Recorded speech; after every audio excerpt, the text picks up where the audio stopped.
Hello, everybody. Thanks for being here today. I'm Chris Kruger, Senior Manager for Content with the Davis Phinney Foundation, and welcome to this month's Living with Parkinson's Meetup. In this series, we meet once a month with a panel of people living with Parkinson's to share how Parkinson's impacts our lives, and also what we do to live well with Parkinson's. In each meetup, we talk about a specific topic, and today we're going to talk about resistance and acceptance of different parts of Parkinson's and different things that have happened in our lives because of Parkinson's. When things we've resisted something and when we've accepted something, and maybe how we move between those things too. Mm. Um, so before we do that, I want to just talk a little bit about some of the features of the webinar.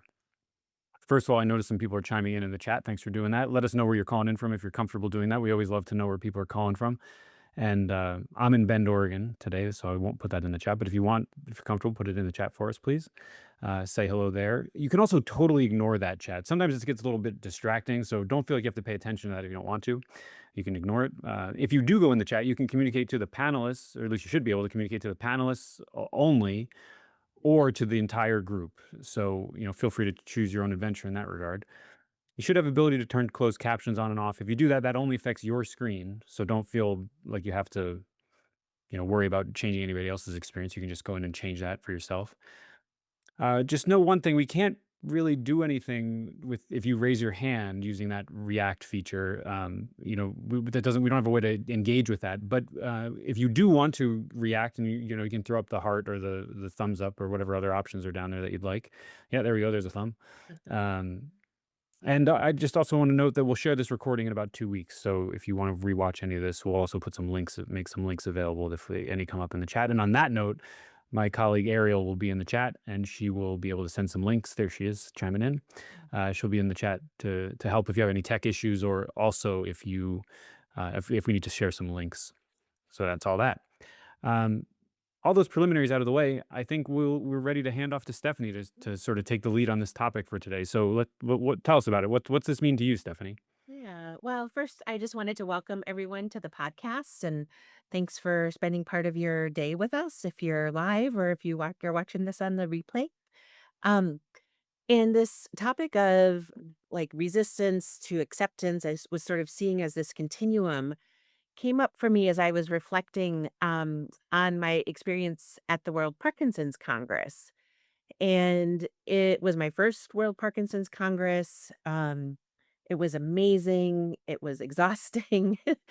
It was, it was really a tremendous experience of learning and connecting with people from all over the world. And what I was reflecting on were just some feelings that were coming up for me around anticipatory grief. And um, I was trying to make sense of that in a way of like, what am I anticipating in terms of future, and what does the future look like for those of us living with Parkinson's? And, what changes might need to be top of mind, or should I be thinking about as I'm looking ahead at this journey?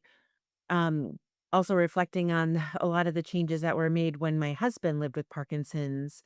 So it just felt like a bit of this, mm, I don't know, a little bit of some tension maybe, or conflict around like, if I'm reacting to something, is that resistance? Is it fear? And where am I in terms of moving along that continuum closer to acceptance? So, those are those were, some of the themes that I wanted to bring forward and share today, thinking that certainly I can't be the only one who has those thoughts and feelings. But even just very recently, an example has sort of come up for me around this continuum as it relates to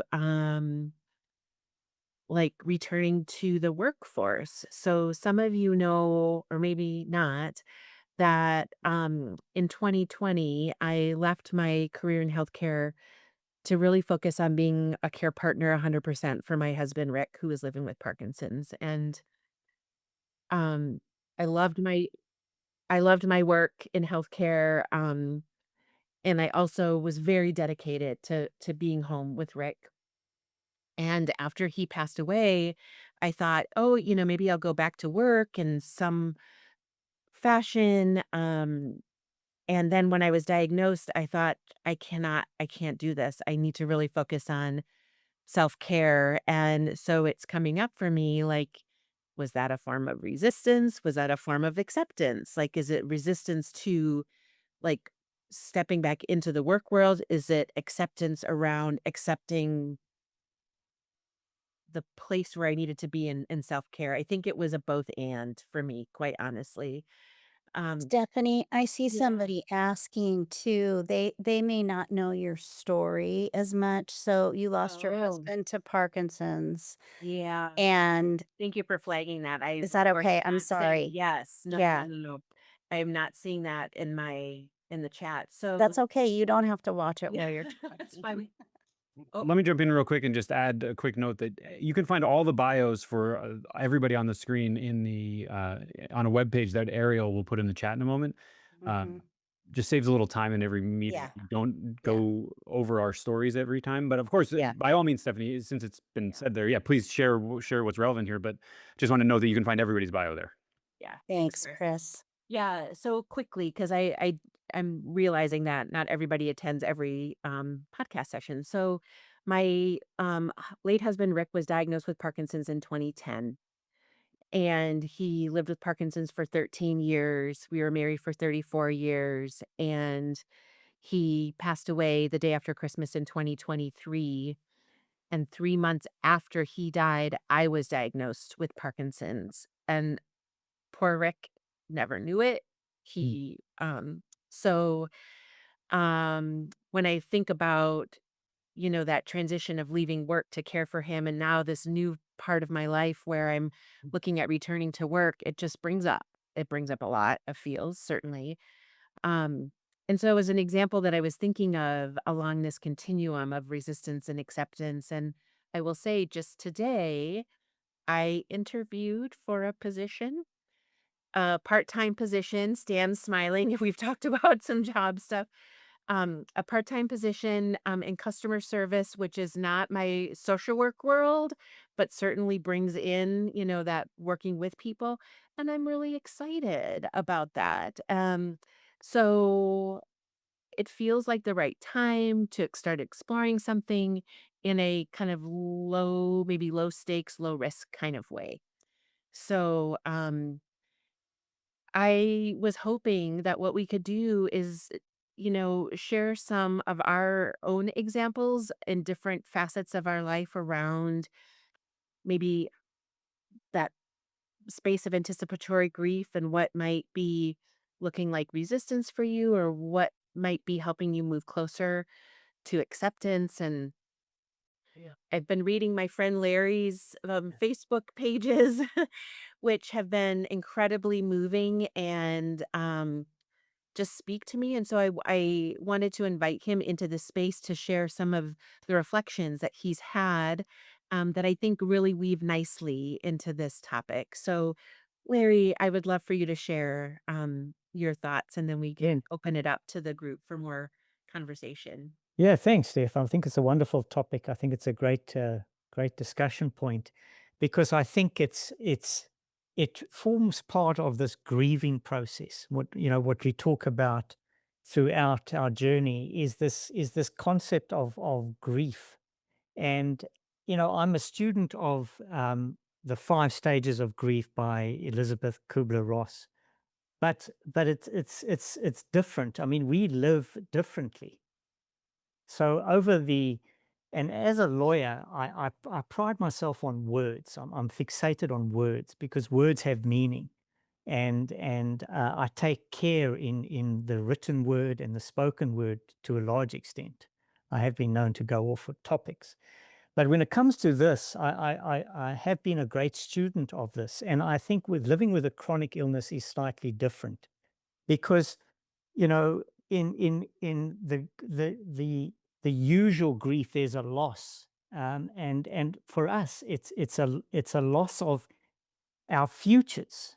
It's our unmet future that we grieve when we are diagnosed. I mean, there is a health issue, but it's more so what our life would is going to become. So it's slightly different. So when we talk about resistance and denial, we talk about the loss of expectation, but then the acceptance is the hope that we adapt to.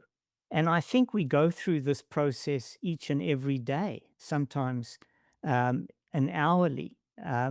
And I think what you have going through yourself in this new job opportunity is the new adaptation and hope. Because what I wanted to share an example as well is when I was a partner at a huge global professional services firm.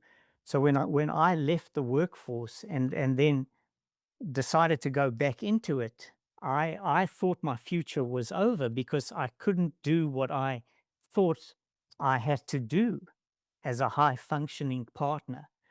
But what I realized is that you could move from that to what you could do with less stress and still be functional and still be contributing. So the loss of the future became hope, and then you know where to look for, and you can find an employer, because what happened in that exercise was a drafting of a job description that I knew how to then market myself. So it's all part of the process. So I'm sharing, my thoughts on it, Steph. Thank you for allowing me to do that. But I think it's a wonderful topic because we each go through it in our own ways. But it's different when you're dealing with a chronic illness that we live with. And Go ahead, Kat. Yeah. I just have a question too for you two. I know for me, I was shocked at how much I ended up having defined myself as a midwife, somebody who delivers babies, right? And that was a loss, and we've talked about those losses. And I think what was scary was going through it in my 40s and really fearful about our economic future for our kids. And um having lost my dad to Parkinson's, he was diagnosed in his mid 70s. He died at 83. So he lived with it about 7.5 years. I had no idea if I had 7.5 years or if I had 30 years. And um, I really have missed working. I have loved all the volunteer things I've done. But part of what I'm doing is in the process of trying to get relicensed as a nurse, not as a nurse practitioner, because I think that's a really high level of stress. I don't want to be the final decision maker on everything. I've been um, 10 years out of clinical practice, 7 years unlicensed. So, um, but I'm like, "Okay, maybe I do have something left." And maybe it's less risky at almost 60 to go back for a few years and help my kids recoup some of their student loans that they took out because I wasn't working, and, it feels less scary to do Mm. that. But it took me, I don't know if it took you guys, it took me a long time to figure out how to do that dance, how to recover from years of sleep deprivation and Parkinson's symptoms that I, of course, wrote off, which we've talked about that before.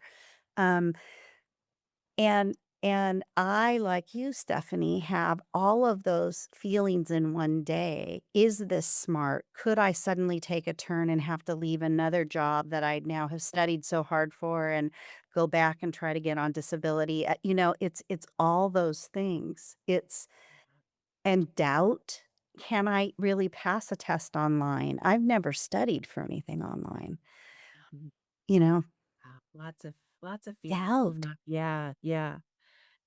I think the other thing that I've noticed is this balance between like the practical part of me and sort of the part of me that's like, well, but you only live once, YOLO. It's like, how do, like, who's the driver of that as I'm faced with maybe different decision points that I'm butting up against and thinking, is the practical part of me and, the resistor, or is that the person living in the space of acceptance?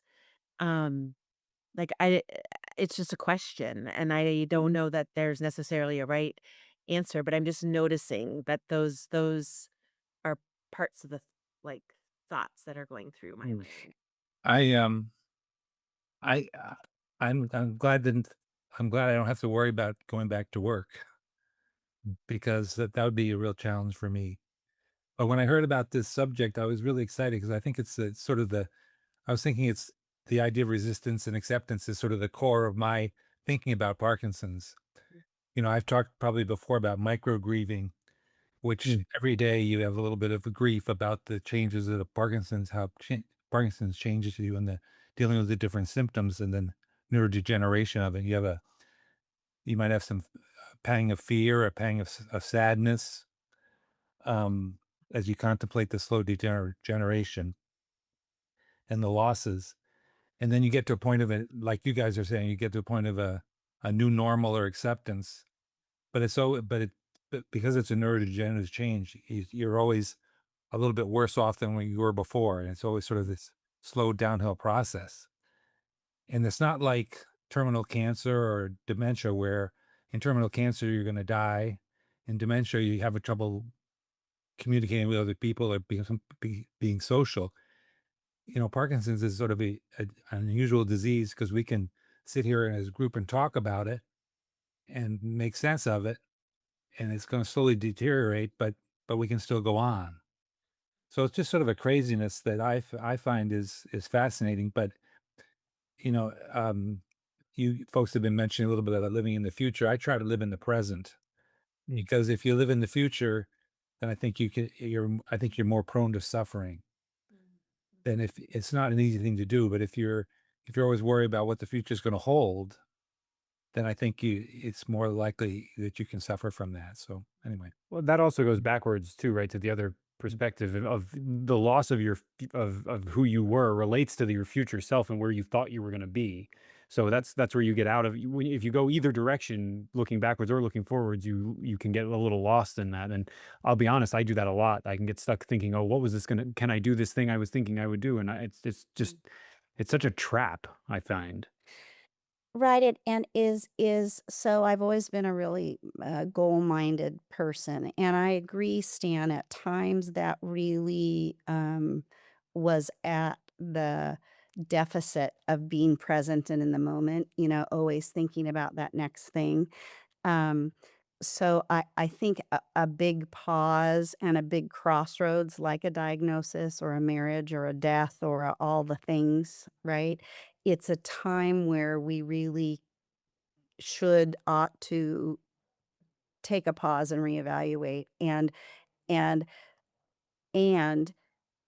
in doing that, I also am a little bit like, well, am I apathetic or I'm in acceptance? I don't want to lose that goal setting self. I really want to help. I'm doing all this volunteer work. Why can't I do that amount and be contributing to the family financial plan, and um, helping my kids more with school. They took on way more debt than um, uh, those that went to college than I wanted them to.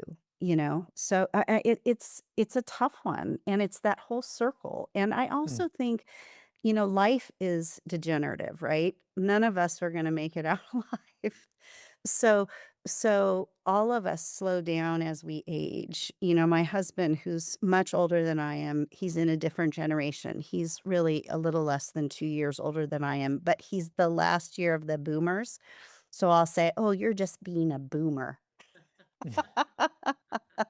Um, but it is different, right, in our 60s than it was in our 50s, than it was in our 40s. And I it want to So, I want to jump in and share interesting. something from the chat if I can, real quick, just because yeah. two comments came back to back that are kind of interesting. Sid chimed in and said, my mantra, I'd live for today, but plan for tomorrow, plan for the future. And James wrote in, plans can change due to Parkinson's, but I try to plan and have things to look forward to. And Kat, you were just talking about goals a little bit, and I think that's important too. I mentioned that it can be a trap to look in the future, but it can also be a trap to only be in the present, because then you can be stuck and not ever get anything that you're really looking forward to. So I think that's a really important point, and thanks for chiming in there, and Yeah. and James.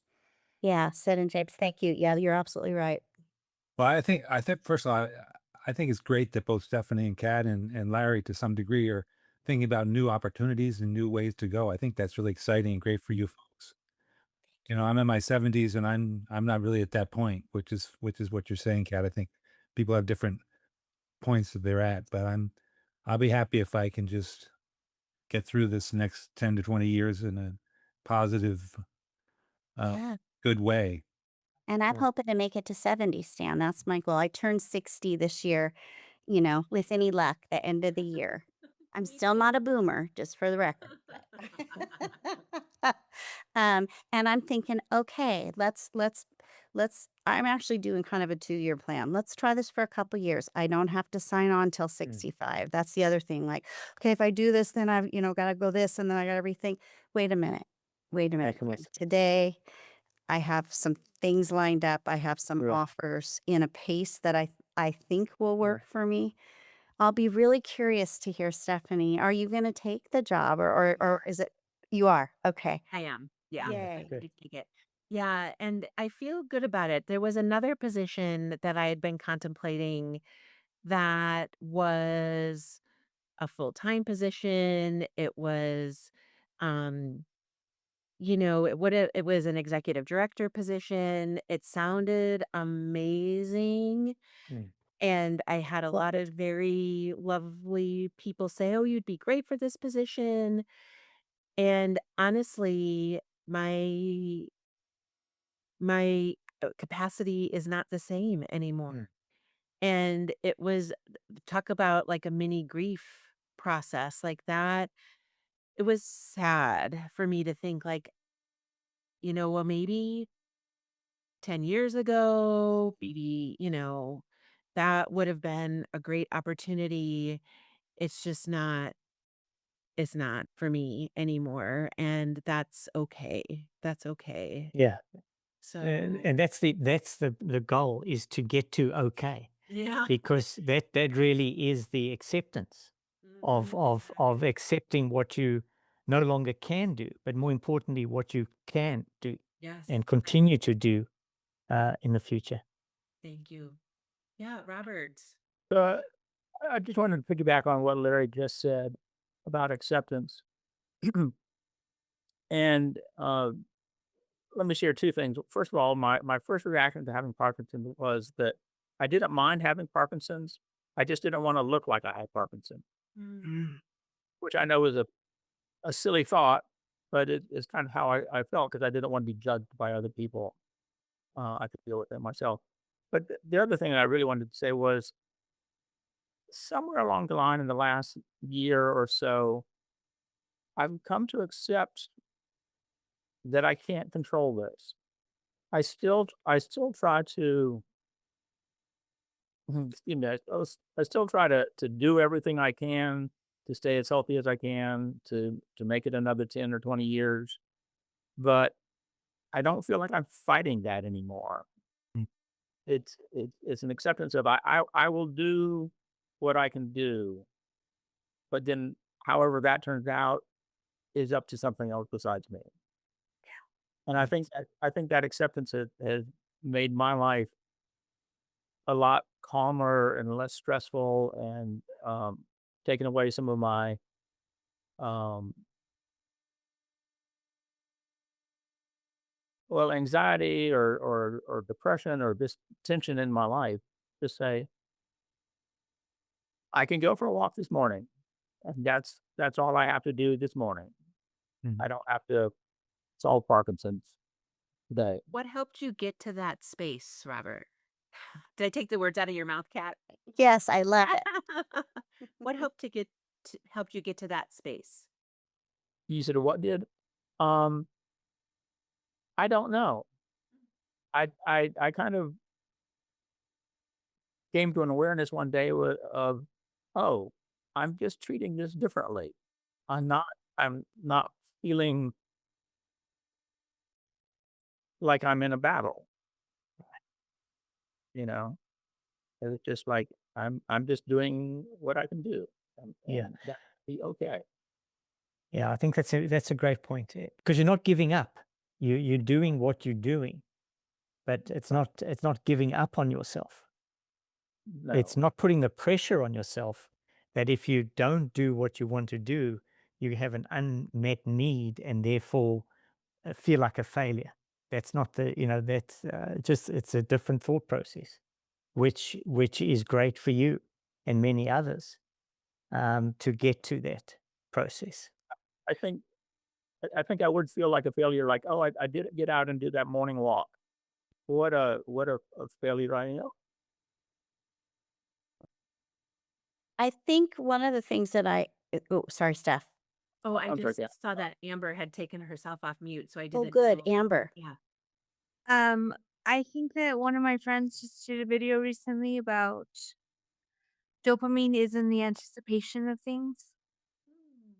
So I think it's important for us to make plans, important for us to set goals.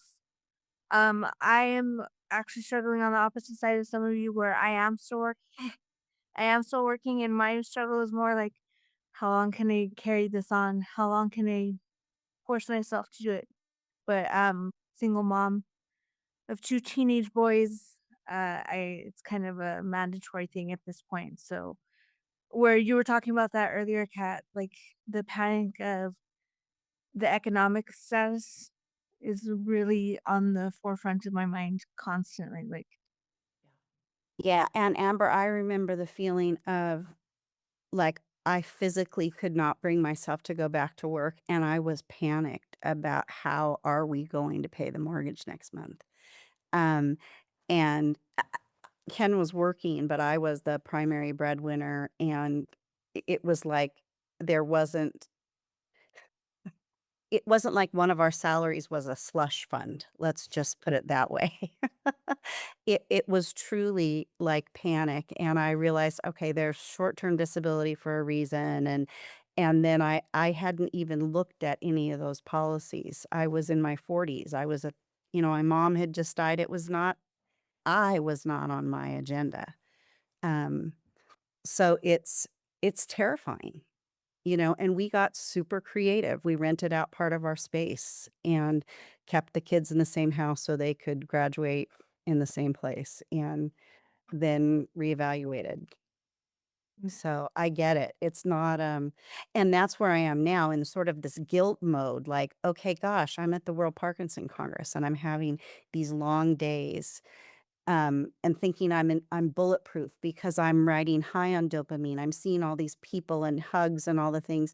And then what happens? I cannot sleep and I have dystonia for 14 hours and put my partner through terrible grief. I didn't even get a baby at the end of it. I was thinking last time I hurt this bad, I was in labor.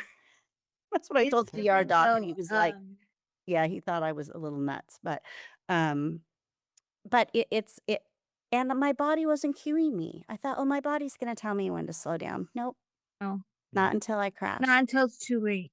Not until it's too late, and I missed a whole day. And that was a hard learning experience, and I'm learning from it. But I'm trying to go to bed each night in terms of what I can do instead of saying on that day, the next day, the last day of the Congress, saying, "I missed a whole day." I Mm. could have been down in the depths. I thought, I'm getting up and I'm going to make the best of it that I can. And when I feel tired, I'm going to stop and go lay down.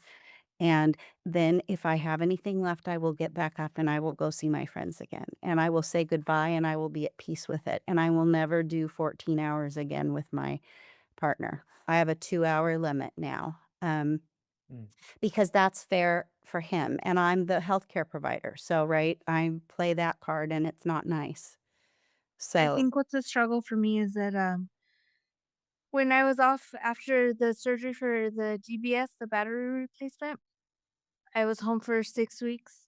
I was off meds, completely off med, Mm. because I didn't need them. mhm, The second that I knew that I had to go back to work, everything, all my symptoms came back. A week before I had to go back. Yeah. And now I'm having to increase my medications now mhm, that I'm back at work. Yeah. And so just knowing that I could be a different version of myself if I was not working. Right. Mm. And I don't know, Amber, I want to cuddle you up and move you and your boys in with me, which is the terrible habit that I have. I just want I We'll want to do put it. everybody in the whole world all the time in my 1,300 or 1,400 square foot house. Anyway, it might be a little tight, and the boys may not like it a lot because I talk a Kat, lot you about see my boys, can reproduction. you feed that? Pardon me? You've seen my boys, can you feed them? Yeah. Rice and Okay. beans go a long way, babe. And I'm going back to work, right? So I'm going to be loaded, not because I'm in a casual position. Anyway, but going to bed at night, you guys, if you're laying in bed telling yourself all the things you didn't get done this day, that's the thing you can do for yourself. Don't do it. The fact that you got up and there's things, well, what did you want to do when you grow up? Ken quit his IT job and he's going to work for Dispatch 911 all night long. I think he's out of his mind, but he's having the time of his life. And we can still have dreams, even if you're a baby boomer. You can still have dreams. It's good for us. I dream of being on a beach drinking pina coladas. Perfect. I'm really far away from that, Amber, but I dream that for you too. Let's dream some more on the phone together. Yes. It gives us dopamine. So I'm wondering, I think in a way we're talking about things that we haven't accepted and about Parkinson's. There's a lot of positive changes. People are going back to work. People are sort of making positive efforts. Um, that can go the other way too, though. You can have a sort of the inverse experience where you might have had a tendency to sort of give up, even like saying, "Well, I accept that that I can't do this thing," and just stop. Is there anything that you've found yourself doing that with, that you got out of? I mean, I know that's sort of what we've been saying. I thought I couldn't work. Now I'm seeing I can maybe work, but that's not the only voicing of that, right? You might have thought, "Oh, well, I can't go on that hike. I can't do this physical thing," and gotten around that somehow. Yeah, Amber. I've done that. My brother, I remember, this was a couple years ago. He called me. He had bought tickets for a concert for him and his wife. And he asked me, like, hey, the concert's like 7 months away. Can you watch my kids for me? And I literally panicked and I was like, how could you ask me? Like, I have no way of knowing how I'll feel that day. Like, what if I'm feeling terrible? What if I can't do anything that, because his kids are a lot younger than my kids, and panicked. And then now I'm like, what the hell was I thinking? Like, why did I immediately like go into I can't do that instead of like now I'm like, oh yeah, let's plan for Canada in 3 years. When like 7 months down the road, I was like, absolutely not. What are you thinking? Watch children sit there and play games. But Yeah, I that's think another. that comes with time, and some people, Heather, can't do it after 3 or 4 months. I look at my dad. I'm double the time survived that my dad did. And so I had this, and Stephanie, I don't know if you do this, what your husband's course was like. You can't help but like compare, like, is my 13 years going to look like his 13 years? And and the reality is we don't really, none of us know, right? The bus could come around the corner and take us all out. And um, so, yeah, I just think we need to spend less time beating ourselves up. I hit a limit, Amber. You did this walk, the Hood to Coast walk. That was a limit for me. I ended up with intractable dystonia on that after being up all night and trying to moderate my meds. The walks themselves weren't hard. It was moderating the time sitting in the car, the getting in and out of tight spaces, trying to sleep at weird Got times. the cold, the Yeah, weather, and the walks themselves, I did okay. It was all the other stuff. So it's like, no, I'm not doing all night stuff. I'm not going to go back and be on call for 24, 48, 42 hours, 72 hours in private practice. I got to do that once. It's somebody else's turn. I'm not going to be the be all end all writing scripts for dying patients. I don't want that stress. I want somebody else to write those orders. I want to go work a chunk of time and then have some time off to give myself that Lord knows we can always add hours, right? We can always find that other little thing. money-wise, but, Yeah. it's a dance, and it's a dance, Amber. Do you go out on disability, or do you keep working? Mm. And and I don't know that the palette pencils out for you. Do you sell everything? Do you scale down? I don't know. I don't know. Yeah. But I'm not giving up. It Good. doesn't look like any of us here are. No, Not yet. not yet. Not yet. The Robert brought up the idea of resistance before, Mm. and I think that's for me. It's a good thing to explore because I'm not sure it really gets you anywhere if you're resisting. But the question is, how can you get through that? How can you work through that? And I was thinking about some of the ways that I try to deal with this idea of acceptance and resistance, Mm. and that is to talk to other people about it. Talk to you folks, talk to other Parkinson's patients about the symptoms I'm having, so I can understand them better and accept them better. Talk to my doctor about it. I'm going to see my doctor next week, and I put together. I wrote her a note. I put together 33 symptoms that I've had with Parkinson's. So I just wanted to list them out, and by listing them out, I think I can. It helps me to get them off my chest. So there's different ways to cope, Mm. and yeah. Yeah, one example that I taught myself was, I mean, I would go from zero to a panic attack if I was planning a trip. You put me on a plane going to Phoenix 5 years ago, 8 years ago, it would never happen because I was overwhelmed with everything that trip entailed. But what I do now is I break it down. So day one, I pack my bag, and day two, I pack my medication, and then mentally I'm breaking down the trip into little buckets of time and effort, so that I'm not exhausting myself by the time I get out the door. um, um, when I'm overwhelmed with all of those emotions, I try and break those down. So within that timeline, it's the same resistance and acceptance. I mean, we go through it on a daily basis. I think multiple times a day. Yeah. There's a phrase, and I don't necessarily like this phrase, called "Don't eat the elephant." Have you heard that? Where you sort of break things down into manageable pieces to be able to Right. um cope better. So that's kind of what, Right. yeah, what you're talking about. And I think the other thing that was coming up for me was oh, I just lost it. It went right out of my head. I'll have to come back to it. Um oh shoot. There it went. Yeah.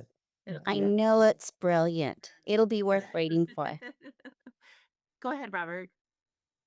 So I just had a thought about um, how I am approaching life now, and apparently I'm looking more feeble than I used to look. I don't feel it, but apparently other people are seeing me that way, and and that gets me like I started with it. My first comment was I don't mind having Parkinson's. I don't want to look like I have Parkinson's. And I was catching a flight a couple weeks ago, and took my bag up to the ticket counter for her to put a tag on my bag, etc. And then she offered to walk with me down to CSA security where I had to drop my bag to be X-rayed or whatever they did the bag. Mm. And my usual reaction would be to be offended, like, "What, you think I can't do this by myself?" And I did turn her down, but I'm also um, coming to accept that people are trying to be nice. Mm. And in the same way I give myself some grace when I don't get to the gym like I want to, I need to give other people grace. Small acts of kindness and thank you, but no is a complete sentence. Thank you, Yeah. but no. And that's hard, Robert. I like to say it's a privilege growing old. It's not a privilege to look like you're old, though. It's kind of the same thing, I've got a gray top. Somebody said you're like a Q-tip, right? You're gray. When you're in the pool, you've got a Q-tip head. Um, I thought, yeah, that's me, and it's a privilege, but I don't want to be that old lady. And Sure. yet I am. I I'm think that getting comes up it. for people while they're traveling a lot, actually, because of this Yeah. very not only in that instance that you just described, Robert, but I think that's a place where a lot of people seem to struggle with resisting Parkinson's in a way that Right. maybe isn't helpful. You don't want to take that help. You don't want to go down the jetway first, or you don't want to get help getting off the plane. And I think that can be a really hard thing for people to get over. And it sounds like maybe you didn't need it this time, and that's great. But I think when people do need it, sometimes it sounds like they don't take it. And I know I've heard so many people say that they've missed flights because they just weren't willing to do it Yeah. or weren't willing to take that help. And I think that can be a really hard thing. Does Jackie anybody have an experience of that? Jackie in the chat said she's gotten better at saying thank you, yes, Yeah. instead of thank you, no. And somehow leading with thank you feels safer. I don't know if you feel that way, Jackie, but like thanking somebody for their kindness and okay, maybe yes, this time I do need some help. Yeah. I traveled this time. A friend gave me the lanterns with the sunflower, the so you don't have to say anything, but people are perceptive and they come up to you. I was doing my passport and somebody saw that I was wearing it and said, "Do you need help?" So I said politely, "No, thank you." But at least there is an awareness where we don't have to. We can be within our world, and people come into our world instead of us having to step out of it and ask for it, for assistance. People are aware of it, and I thought that was great. Or feel like you have to explain. There are Right. days that I don't look uh, uh, I don't look like I have Parkinson's some days. And I feel almost like I have to apologize or explain why I'm pre-boarding. And I'm getting better at that because um, I know it's much easier for me and I'm less symptomatic the whole trip if I can get on board and not be Mm, holding people up. mm. Um, but it still comes up for me like, oh, who am I? And I let everybody else go ahead of me, the kids, any elderly, any wheelchairs. And then I'm almost like apologetically, but uh, it helps. And that puppy dog, Stephanie, please, how do you get anything done? Miss Lilo needed to make her appearance. Apparently. Sometimes that just happens on the Yeah. Zoom calls. So Yeah. I remember what I was going to say earlier. um, so it was around this um sort of personal inquiry, I guess, when I'm butting up against resistance and the kind of the self-talk that I have. And the what I was like just reflecting on is like asking myself, sort of being a coach to myself and asking like, is it is the resistance fear based? Is it that I don't have the information I need to help me, move forward? Is Do I not have the support? Like, what supports am I missing? What information am I missing? Is it fear? Is it what was the other thing I wrote down? Um, is it like the other acronym, like, am I hungry, angry, um, lonely, tired, halt? Like all like I try to go through those sorts of things, and maybe it's that, maybe it's something else, but or just like timing, and I'm not ready. And I think what I'm trying to learn is to not judge myself if I'm not ready, um, Mm. because that's okay. And I think like coming around then to self acceptance and self compassion and self care when I'm like facing those moments of resistance and not judging myself or shaming myself or yeah. So that was I felt like that had some meat to it. And I was like just trying to get Shame through it. Shame is really big. I Mm. I think, shame over not earning the money and, you hear me say that a lot, the money, the money, the money, right? Or shame that I didn't pay off every student loan debt from grad school. Shame that I feel like I let my partner down even though he says I haven't, Mm. um Yeah, shame that I didn't get the PhD. I always wanted to go back to school. I think I've convinced myself that if I'm going back to school, I need to go back to work. But, I'm not taking out any more student loan debt is my point. Um, but, shame's big. I'm shameful that I put my partner through 14 hours of me being painful before I acquiesced and went to the emergency room. So we've got to be gentle with ourselves. Yeah. Yeah. What did we do today? I like hitting a punching bag when I'm feeling fearful or resistful too. There's just something cathartic. I never thought I'd want to hit anything, but it really feels good to hit the bag. Mm. Yeah. Yeah, you don't hear that talked about too much when it comes to the benefits of rock steady boxing in particular, or even any intense exercise. I think there's a certain way of which in which that is a component of it. Hmm. Yeah. Yeah.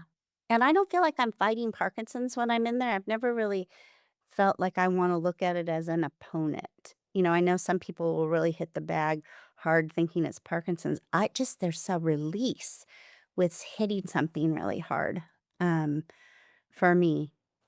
And probably it's the high intensity. It's how I feel throwing a big log or stacking a pile of wood or I Yeah. don't know. Endorphins probably. Yeah. Larry, you were saying something about the sunflower. I'm not familiar with that. Can you explain that a little more? Yeah, I was given a sunflower lanyard to wear, and I didn't know anything about it, but it's explained to me that it's for people that, and I know in the chat that put the sunflower.com link to it. It's Mhm. the invisible disability sort of lanyard that you wear. Identifier. Identify. Thank you. I see. So you have a sunflower identifier that it shows other people that you have some kind of disability. Thank you. When That's you exactly right. fly, particularly, Yes, it's particularly meant through for the air travel. airports. I got it. To help with passport, baggage control, customs, etc. And it seemed to work because I had people coming up to me, which I thought was very useful. I know we can get them at our Alaska Air counter at Portland International, but I do think there's a website and you can actually identify on your placard, on your name badge, what disease you're struggling with and how that may impact you. I may be slower to move, but Right. whatever, I may be more prone to falls. I might look clumsy. I might look fine, but might still be struggling. Yeah. The Hidden Disability Sunflower Program. Thanks, Polly. That's it. Yep. Thank you. Yep. So while we're talking about travel, we actually got a question before this meetup started from somebody that asked about travel, and I don't think we can really answer it exactly, but I think it's worth talking about anyway. Um, what I mean. Well, you'll see what I mean. The person just wrote to say, "How can I manage meds while I'm traveling when it gets so stressful? Is it okay to take an extra dose of medication?" Well, I think the reason we can't answer that is to say that you really got to talk to your own doctor about that. But I think we can answer it just in a little bit in a certain way if we can say, how do you manage travel stress? I mean, we've talked about, getting the HD sunflower badges. We talked about some things you can do to maybe accept getting the help in other moments or without the badge. But any other tips for navigating whether it's travel or any kind of extra stress? I loved Larry's planning ahead, breaking it up into doable things many days ahead. So not waiting till the last minute to get everything done. That strategy helps me a lot. Mm. I Yeah, think I've talked about this before. After Barcelona, I always get a wheelchair. Whether I need it or not, when I start off, because when I start off, I may be good, but by the time I get to the gate or rushing through TSA and all that, I'm a nervous wreck. Um, and it really helps with, I don't have to panic about like finding a gate because they're taking me. I don't Yeah. have to worry about standing in the TSA line because I'm sitting. So that's been a life changer for me Yeah. traveling. Yeah. And for me, with different time zones, what I do is the morning, I just click into the morning medication. In other words, I don't, when I arrive and it's the morning, I would take my morning dose. So that seems to help for me. But what I have found is that my symptoms alleviate when I'm away. on holiday. I've written about that as well, taking your Parkinson's on vacation. I find that my mobility, when I've got no reference or no history of freezing, outside that restaurant that I couldn't walk into, I've got freedom of mobility to a large extent, which is great. Yeah, that's interesting because you think about the way that often people can get advised to, if your gait is disturbed or disrupted, doing it, the Ministry of Funny Walks stuff, or sidestepping a little bit to get out of a freeze. That sort of those sort of tricks that you might hear from a physical therapist. Hmm. It's almost like the setting itself can be its Yeah. own different environment. Just a different environment can help too. Yeah. Yeah, you don't know what you're navigating when it's all brand new. You Right. if you're going a place you've never been before, there's this openness. You don't know where the narrow spots are. You don't Right. you don't know where there's that tight corner. And I also I've noticed, especially the first few days I'm on vacation, there's also for me that adrenaline hit. Sometimes the second set of few days, I've Mm. kind of hit my wall and need more downtime, but not always. It's I do find when I come home and I'm back in the same routine that the symptoms exacerbate. Yeah. It's not a cure, right? Yeah. Um, Yeah. and oh, if actually, only I must go travel around the world. Oh, Well, that's right. darn. Yeah. With a nice lanyard and a wheelchair, and perhaps a cabana boy and a wheelchair for my husband. There, we are done. Life is so we actually had another question that maybe is related to this too. If I can ask this other question we got before the meetup started, um, I think it's a little maybe more closely related to the topic that we were focused on today, but it's a little tangential. I think it's maybe a nice way to start to wrap up as we approach the end of our hour. Um, Cindy wrote in and asked, "How would your life satisfaction be if you had not followed the path to advocacy?"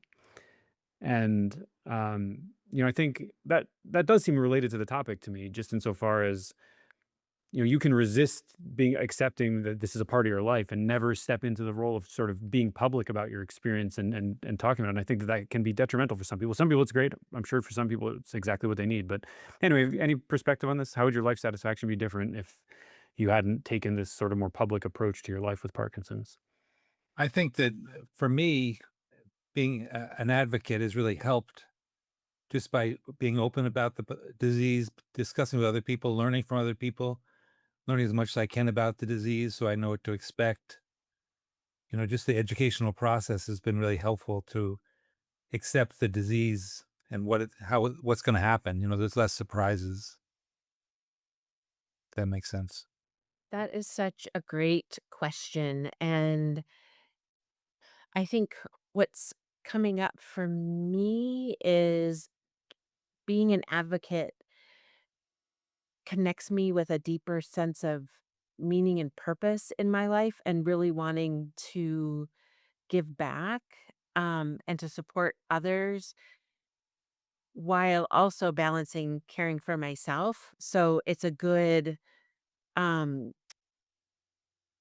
sort of checkpoint for me. And I appreciate the question very much. Mm. So I see Robert would like to chime in too. Well, I think so. I'm a single gay man. I don't have a husband anymore. A lot of my biological family, we're getting my brothers and sisters and I are all getting engaged where we're dying off, but there's not as many people that I have to look out for. And I think that being an advocate gives me a reason to.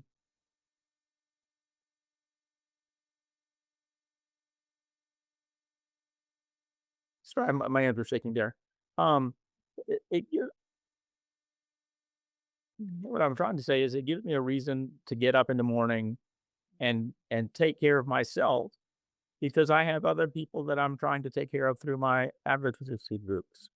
And if I didn't have them, you know, when you're alone in the world, what point do you have to continue to try to live? Mm. I don't fear death. Um, so, but if I don't have a reason to get up in the morning, So the advocacy gives me a reason, and I've got some groups that I facilitate, and they give me a reason to get up and do what I need to do, and to take care of myself so that I can do that. That's beautiful, Robert. Mm. Yeah, Awesome. I'm glad you got up this morning and joined us. Yeah, and I I guess I can really say am. also, I was Robert and I spent a lunch together at the WPC, the World Parkinson Congress, when we were there together, and some of you may never get the chance to meet Robert in person, but he's even more comforting in person than he is when you get to hear him speak. And And we're listening to him. tall. And tall. Yeah, I really was just going to tall. say. Really tall. Well, you said feeble before. Like, how could you be conceived to be feeble? You're like a I know you're you're like a a giant oak tree. Like lovely, strong oak tree. Yeah, I agree, Chris. I agree. Thank you. With glasses. With glasses. Mm. I've really appreciated this conversation. Thank you for being a part of it. And um, it just means a lot to me that we were able to just, share our sort of like be vulnerable, right? And share our experiences and thoughts and feelings. So, and I appreciate the comments that were popped in the chat. And so I just want to express my gratitude to everyone. Thank you. Thank you, Steve. Likewise, likewise. Let's all keep getting up in the morning and come visit me in Washington. Much love all. Thanks, Right. everybody. Thanks for being here, everybody, and we'll see you next month for our July meetup, which will as always be on the third Thursday of the month. And yeah, we'll look forward to seeing you then. Thanks, panelists. Thanks to everybody in the chat. And before we go, I just want to say one last thing. In the chat, Jackie messaged about her a movie that she's going to be screening, and at the same time as I can say that, well, let me just say, I'll put it this way.